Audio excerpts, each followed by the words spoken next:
बिस्मिल्लाहिर्रहमानिर्रहीम, अस्सलाम वालेकुम। मैं हूं ईसा नकवी और मेरे साथ असदुल्ला खान साहब मौजूद हैं। आप इनको देखते हैं, सुनते हैं, बड़े ज़बरदस्त किस्म के व्लॉग्स करते हैं। और इसी बैकग्राउंड में, क्योंकि मैं आज इनकी तरफ आया हुआ हूं, आज एक स्पेशल इवेंट का इन्होंने अहतमाम किया था। बहुत सारे दोस्त यहाँ पर इकट्ठे थे और इसी मौके से फ़ायदा उठाते हुए एक बड़ी और गर्मा गर्म खबर अब से थोड़ी देर पहले जो है वो अब उसका इरताश महसूस किया जा सकता है शहर इक़्तिदार में भी, और पंजाब की धरती को हिला रही है वो खबर। वो क्या? असदुल्ला भाई, इस वक्त मियां मोहम्मद नवाज शरीफ एक के बाद एक सरेंडर्स तो वो करते रहे, लेकिन अब एक सरेंडर है जो फंस गया। वो सरेंडर ये फंस गया है कि इस्तेहकाम पाकिस्तान पार्टी जो मांग रही है वो उसे कहते हैं it's such a big ask. इतनी बड़ी डिमांड है, मियां साहब से पंजाब ही सरेंडर करने का टेक्निकल मुतालबा किया जा रहा है। खबर ये आ रही है कि इस्तेहकाम पाकिस्तान पार्टी, अब से थोड़ी देर पहले जो है वो तारिक अजीज साहब भी यहाँ पे मौजूद थे, मैंने उनके साथ यहीं पर वीडियो रिकॉर्ड की, पर कुछ टेलीफोन घुमाए और फिर अचानक नज़र पड़ी कि ये मियाँ जावेद लतीफ़ क्या फरमा रहे हैं। तो आपको पता चलता है कि धुआं वहाँ से उठता है जहाँ पर आग लगी हो, तो कुछ ना कुछ तो हुआ है। खबर ये है कि इस्तेहकाम पाकिस्तान पार्टी के अलीम खान साहब के लिए पंजाब मांगा जा रहा है कि पंजाब जो है उस सूबे में अलीम खान साहब क्योंकि एक मारूफ कारोबारी शख्सियत है, मिट्टी में हाथ डालते हैं सोना बन जाती है, तो क्योंकि वो कारोबार अच्छे से चला सकते हैं तो वो सूबा भी अच्छे से चला लेंगे। लेकिन मियाँ साहब जो हैं वो इस पर सरेंडर करने को फिल वक्त राजी नहीं है। खबर मैं आपको बता देता हूँ जावेद लतीफ़ ने क्या कहा जी। और आप पंजाब घूमे हैं, फिरे हैं, हल्के देखे हैं, पॉपुलैरिटी किसकी है किसकी नहीं है, इस्तेहकाम पाकिस्तान पार्टी में कौन से लोग हैं, इलेक्टेबल्स, इसके ऊपर ज़रा मैं आपके साथ जो है वो आपका जावेद लतीफ़ साहब ने क्या कहा है। वो कहते हैं नून लीग पंजाब में काफ लीग के सिवा किसी से इंतखाबी इत्तेहाद नहीं करेगी। खबर में और बहुत सारी बातें हैं, लेकिन उसका लुब्बे लुबाब यही है कि हम किसी से इंतखाबी इत्तेहाद नहीं करेंगे।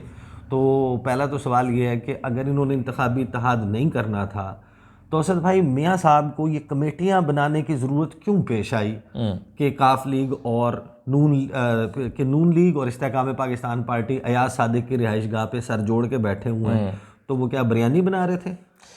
देखें ईसा साहब, जो नवाज शरीफ साहब को लाए हैं ना, नवाज शरीफ साहब अगर ये करेंगे ना जो वो कर रहे हैं, तो फिर वो उनको वापस भी भिजवाना जानते हैं कि फिर उनको जहाँ से आए हो ना वहाँ वापस भी चले जाओ।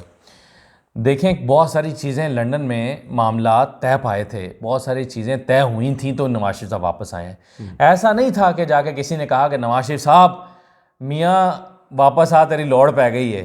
ये नहीं था। पिछा मुड़ वे ढोला तेरी लोड़ पै गई है, वो नहीं था। मियाँ साहब से किसी ने जाके ये नहीं कहा कि वापस आ जाएं, आपकी बड़ी सख्त ज़रूरत है, क्या चाहते हो, वापस आना है, ये चीज़ें हैं फिर। और मियाँ साहब वो सारी बातें मान कर आए हैं और उन सारी चीज़ों पर जब वो आए हैं तो वो कॉम्प्रोमाइज़ करके आए हैं। वरना कौन सा मियाँ नवाज शरीफ है जो जाके बाप पार्टी के साथ इत्तेहाद करेगा? कौन सा मियाँ नवाज शरीफ है जो एमक्यूएम से जाके इत्तेहाद करेगा? चले एमक्यूएम से तो मान भी लें कि आप एमक्यूएम की आपको ज़रूरत पड़ सकती है, सिंध में आपकी पोजीशन कमज़ोर है, लेकिन पंजाब में क्यों आपने इस्तेहकाम? जावेद लतीफ़ साहब ऐसे कहते हैं कि जी हम किसी से इत्तेहाद नहीं करेंगे, तो तरदीद करें कि नवाज शरीफ साहब ने या PMLN ने इस्तेहकाम पाकिस्तान को 5 सीटें ऑफ़र नहीं की।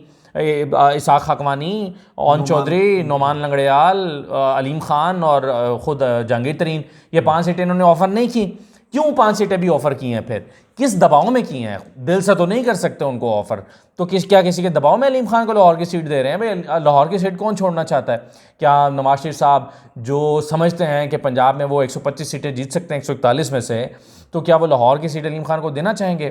तो नवाज शरीफ साहब अब ज़रा टेबल पे बैठ के चाह रहे हैं कि कम से कम उनको देना पड़े, लेकिन 5 सीटें देकर या 40 सीटें उनसे वो मांगी गई हैं, और 40 भी वो इस तरह से मांग रहे हैं कि भाई 40 कम से कम हमारी फिर ऐसी सीटें आएँ कि जिसके के नतीजे में हम पे शर्त ये रखें कि भाई वजारतें जितनी लेनी है ले लो, या आधी ले लो, या ये ले लो, और हमें वजारत आला दे दो। पावर शेयरिंग फार्मूला ऐसा बनेगा जिसमें हम इंपॉर्टेंट हो जाए। मुझे ये बताएं कि मियाँ साहब के ऊपर ऐसा कौन सा बोझ है कि जब उनको ये नज़र आ रहा है कि 9 मई के बाद PTI की कोई गुंजाइश नज़र नहीं आती, उनके हवाले से कोई नरम गोशा डेवलप ना हुआ है ना हो पाएगा, और वो अल्टीमेट चॉइस है इस वक्त इस्टेब्लिशमेंट की। ये बात खुद ख्वाजा आसिफ साहब बरमला टेलीविज़न पर इसका इजहार कर चुके हैं कि हम फितरी फिर जो है वो चॉइस है, और पीपल्स पार्टी के पास तो कैंडिडेट नहीं है खड़ा करने के लिए, तो वो कहाँ से हुकूमत बनाएगी या हुकूमत की पोजीशन में आएगी।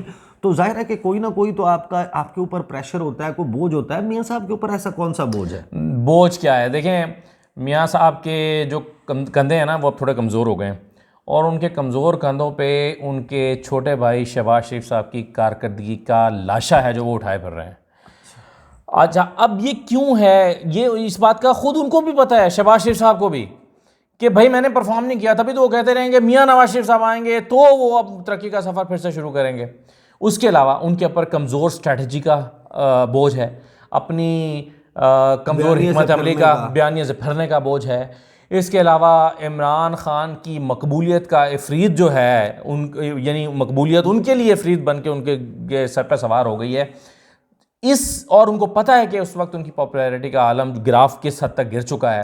तो नवाज शरीफ साहब जो हैं वो इन सारी चीज़ों पर वो समझते हैं कि अगर उनको आना है तो उनको ये सारे कॉम्प्रोमाइज़ करने पड़ेंगे। और मैं आपको एक और बात बताऊँ, अभी मैं चलते फिरते सुन रहा था तारिक अजीज़ साहब का एक जुमला मेरे कानों में पड़ा आपके साथ जब वो बात कर रहे थे, पता नहीं ऑन द रिकॉर्ड या ऑफ द रिकॉर्ड, वो कह रहे थे कि मियाँ नवाज शरीफ साहब वफाक की हुकूमत नहीं लेंगे अगर उनको पंजाब नहीं मिला। हाँ, ये नहीं, वो उन्होंने वीडियो में कहा है। अच्छा, मैंने सुना चलते फिरते, मैं उस वक्त ज़रा दाएं बाएं फिर रहा था। मैं इससे इत्तफाक मतलब मेरा तज्जिया ये है कि नवाज शरीफ साहब कमज़ोर से कमज़ोर हुकूमत भी ले लेंगे, नवाज शरीफ साहब पंजाब के बगैर भी हुकूमत ले लेंगे, और पंजाब में कोई पावर शेयरिंग फार्मूला जो उनको पसंद ना हो अल्टीमेटली वो उसका भी हिस्सा बन जाएंगे। हाँ, तो क्यों ऐसे ही तो नहीं बंदा नेट प्रैक्टिस करता पीछे बगैर इस्त्री हुए हुए झंडे लगा के, प्राइम मिनिस्टर वाली फील लेने के लिए कायदे आज़म की तस्वीर लगा के पीछे कौन से खिताब करता, प्रॉम्प्टर रख के एक जो है वो। और उसकी वजह क्या है, मैं आपको उसकी वजह बताता हूँ। उसकी वजह यह है कि इसमें उनकी सर्वाइवल का सवाल है, क्योंकि उनको लगता है कि अगर वो कमज़ोर से कमज़ोर शक्ल में भी अगर हुकूमत में नहीं आएंगे ना तो फिर उनके साथ जो इमरान खान करेगा, क्योंकि इमरान खान ने साल बाद नहीं तो 2 साल बाद वापस तो आना ही है ना जी। नवाज शरीफ साहब की कारकर्दगी के बाद लोगों ने फिर उनके सामने सर पर तो हो ही जाना है, हालात ने पलटा तो खाना ही खाना है। वो केसेस जो नैब ने 2 साल पहले नवाज शरीफ के लिए बनाए थे और अब ख़त्म हो गए, वो केसेस अब जब इमरान खान के ख़िलाफ़ बने हैं तो ये भी ख़त्म होने हैं 2 साल के बाद या 1.5 साल के बाद। तो अगर नवाज शरीफ साहब हुकूमत में नहीं होंगे, देखिए ना, ये वही दलील है कि उनसे पूछा गया आपने हुकूमत क्यों ली, इतनी कमज़ोर हुकूमत, 16 जमातों की हुकूमत भी तो ली ना उन्होंने, क्यों ली थी? उन्होंने कहा कि अगर हम ना लेते तो फिर इमरान खान ने एक ऐसा फार्मूला बना लिया था कि वो 20 साल तक वो कायम रहता, सदारती निज़ाम ले आता, ये कर देता, वो कर देता। वो या तो खौफ था या वो लोगों को बता रहे हैं कि मैं कमज़ोर हुकूमत का हिस्सा इसलिए बना। तो जब वो 13 जमाती हुकूमत का हिस्सा बन सकते हैं तो नवाज शरीफ साहब 4 या 5 जमाती हुकूमत का हिस्सा क्यों नहीं बनेंगे? वो बनेंगे, वो कमज़ोर तरीन हुकूमत का भी हिस्सा बनेंगे।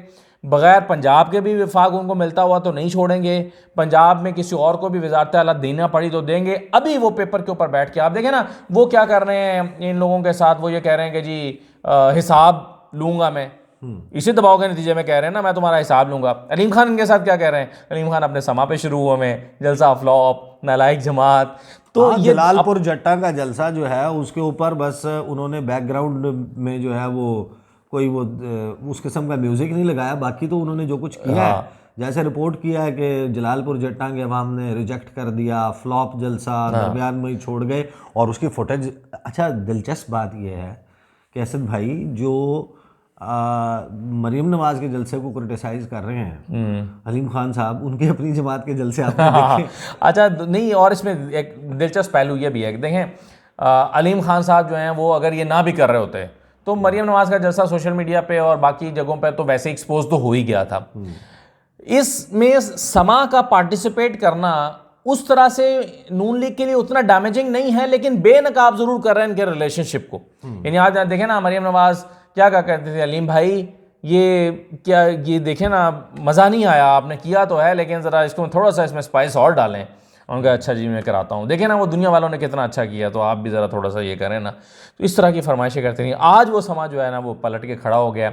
हालांकि समा का अपना ज़ाती उतना इम्पैक्ट नहीं है, लेकिन हमने इसको एक इंटरेस्टिंग न्यूज़ के तौर पर देखा है कि समा ये कह रहा है कि जनाब समा तो आज अगर जावेद लतीफ़ साहब ये आकर फेफड़ों का जोर लगा के ये बता रहे हैं कि हम किसी से काफ लीग के अलावा एडजस्टमेंट नहीं करेंगे, इन्होंने इनके जो सदन है पंजाब के राना सनाउल्लाह में अपनी तकरीबन हर दूसरी तीसरी वीडियो में मेंशन करता हूँ, 14 जुलाई को उन्होंने प्रेस कॉन्फ्रेंस की थी। उन्होंने कहा था कि मियाँ साहब वो जिस तरह होता है ना देर पा पायदार गारंटी शुदा बेलौस खिदमत, और न डरने वाला, ना झुकने वाला, ना बिकने वाला, आमिर की आंख में आंख डालने वाला, वो जिस तरीके से उन्होंने पोर्ट्रे करते हैं कि Mansur Hallaj, Martin Luther King, Mao Zedong और ची गुवेरा, नेल्सन मंडेला, इमाम खुमैनी, उससे नीचे तो उतरते नहीं है। उन्होंने कहा था कि मियाँ साहब से ज़्यादा तो पॉपुलर कोई नहीं है, और वो पॉपुलैरिटी के उस मंच पे वो बैठे हुए हैं कि मियाँ साहब आएंगे 2/3 आएगी। मियाँ साहब जो है उनकी पोजीशन ऐसी है कि हम ना किसी से सीट एडजस्टमेंट करेंगे, ना हम किसी के साथ इत्तेहाद बनाएंगे, और हर हलके पर 297 पंजाब असम्बली के और 141 कौमी असम्बली के शेर धाड़ेगा। तो वो शेर तो धड़ा नहीं, और अब यहाँ पर ये अब जो फरमा रहे हैं इसका मतलब ये है कि जोर, आपको लगता है कि जोर बढ़ गया है मियाँ साहब पे कि हर सूरत मेरा दिल चाह रहा है मैं थोड़ी देर के लिए ना काजी फैसला साहब बन जाऊं और काजी फैसला साहब बन के पूछूं आपसे, कौन है जावेद लतीफ़, कौन है, क्या करते हैं ये, जानते हैं आप इनको, ये कितनी उम्र है इनकी, कैसे दिखते हैं। तो देखिए जावेद लतीफ़ साहब ये वही हैं जो 3 साल से मैं बता अच्छा, मैं आपको एक दिलचस्प बात बताऊं, ये अदील सरफराज साहब ने मेरे साथ वीडियो में ना ये बात बताई थी कि जिस वक्त रोस्टरम पे गालिबन किसी कोई केस था या कोई दरख्वास्त थी या कुछ था जिसमें कयूम सिद्दीकी साहब जो हैं वो रोस्टरम पे आए, तो काजी साहब ने उनसे उनका तारुफ पूछा, हाँ, क्या आप कौन है, हालांकि वो उनका इंटरव्यू कर चुके थे, तारुफ करवाए, और वो उसके कुछ वक्त बाद था जब उनके वालिद साहब के हवाले से कयूम सिद्दीकी ने अपने चैनल के ऊपर उनका इंटरव्यू किया हुआ था। तो काजी साहब तो इस तरह का काम करते रहते हैं। नहीं वो बिल्कुल, वो अगर किसी की बेइज्जती कर रहे हैं, कौन है आप, तो वो उनके बारे में तो लगता है कि उनको पहले से जानते हैं। कल जितनी तफसील से उन्होंने उमैर न्याजी के बारे में पूछा, क्या उम्र है उसकी उमैर न्याजी की, ये 20-22 साल का नौजवान वाली वो एम्बिशंस लेकर तो नहीं कर रहा। तो इस तरह की तो चीज़ें भाई अब जो 18 तारीख को ज़ाहिर है कि बल्ले के निशान का कल जो है वो मामला इलेक्शन कमीशन में टेकअप भी होना है, लेकिन हम साथ में ये देख रहे हैं कि क्योंकि अब आ चुका है इलेक्शन शेड्यूल, तो अब वो वक्त, उस वक्त का आगाज़ हो गया है जहाँ पर अब सियासी जमातों ने अपने टिकट्स फाइनल करके, कैंडिडेट्स फाइनल करके उनको गो अहेड देना है। उन्होंने जाके अपने जो हल्के हैं वहाँ से नॉमिनेशन पेपर फाइल करने, नॉमिनेशन फाइल करने के बाद उसकी स्क्रूटनी का अमल, और फिर in due course of time allotment of election symbol होनी है, और फिर बैलेट पेपर जो है वो प्रिंटिंग के लिए प्रिंटिंग कॉर्पोरेशन ऑफ पाकिस्तान चले जाएंगे। तो इसका मतलब यह है कि अगले 8 से 10 दिन में कट्टाकट्टी निकलना है। 8 से 10 दिन में आपको लगता हो सकता है कि 18 को ही निकल आए कि मियाँ साहब जो है नहीं, इस मामले पे जो इस्तेकाम पाकिस्तान पार्टी और नून लीग के दरमियान जो मुमकिन इत्तेहाद का मामला है, तो आपको लगता है कि मियाँ साहब इतने अच्छे बारगेन करने की पोजीशन में हैं? ये बड़ा अब देखे ना इंटरेस्टिंग पॉइंट है। अगर तो बल्ला नहीं रहता तो मियाँ साहब का दिल इतना बड़ा हो जाएगा, मियाँ साहब कहेंगे हम देख लेना मैं कौन आंदा है, मियाँ साहब फिर तो और शेयर नहीं हो जाएंगे, मियाँ साहब कहेंगे मैं तो फिर जड़ा ना। लेकिन फासिल वावड़ा तो कहते हैं कि दौड़ में अकेले दौड़ने के बाद भी चौथे नंबर पे आएंगे। फैसल वाडा को मैं तो सीरियस लेता हूँ वैसे। फैसल वाडा मैं फैसल वाडा जड़ा ना वो कहते हैं कि मैं नहीं बोलती, मेरे विच मेरा यार बोलता, तो फैसल वाडा खुद नहीं बोलता। उनकी कौन सी पेशगोई है जो पूरी नहीं हुई? मैं इसलिए कह रहा हूं तकरीबन पूरी नहीं हुई। फैसल वाडा पेशगोई नहीं करते, फैसल वाडा बता रहे होते हैं कि फैसला क्या हुआ है, फोर टेलिंग होती है। हाँ, तो वो बेसिकली वो यूं है। तो देखें इसको आप यूं कि देखें ना, अगर 18 को फैसला हो जाता है कि बल्ला नहीं है तो फिर तो मियाँ साहब नहीं काबू आता है किसी के, फिर मियाँ साहब कहेंगे बस ठीक है मुझे पकड़ के दिखाओ, मैं तो फिर अब इनको ले दे जाऊंगा सबको। लेकिन अगर बल्ला है तो फिर मियाँ साहब को मानना पड़ेगा चीज़ों को, बल्ले का मुकाबला करने के लिए फिर कुछ यकीन दहानियाँ लेनी पड़ेंगी। तो मेरा ख्याल है मियाँ साहब के लिए आसान नहीं है चीज़ों को देखना और मैनेज करना।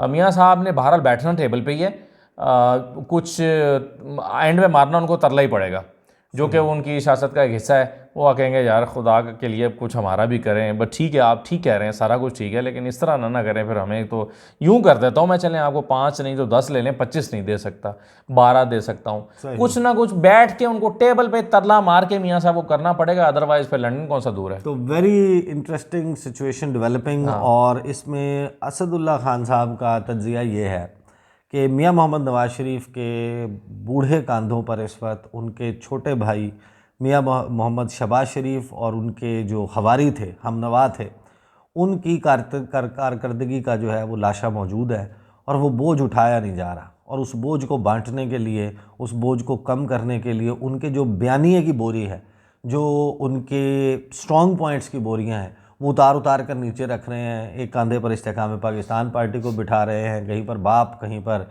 बेटा, कहीं पे चाचा, कहीं पे मामा, कहीं पे ताया, कहीं पे MQM, कहीं पे बाकी लोग और काफ लीग और ये सब लोग सवार हो रहे हैं। देखते हैं जनाब ये सिचुएशन कैसे अनफोल्ड करती है। इस पर गुफ्तगू का सिलसिला जारी रहेगा। अब तक के लिए इतने, मुझे इजाज़त दीजिए। अल्लाह हाफ़िज़।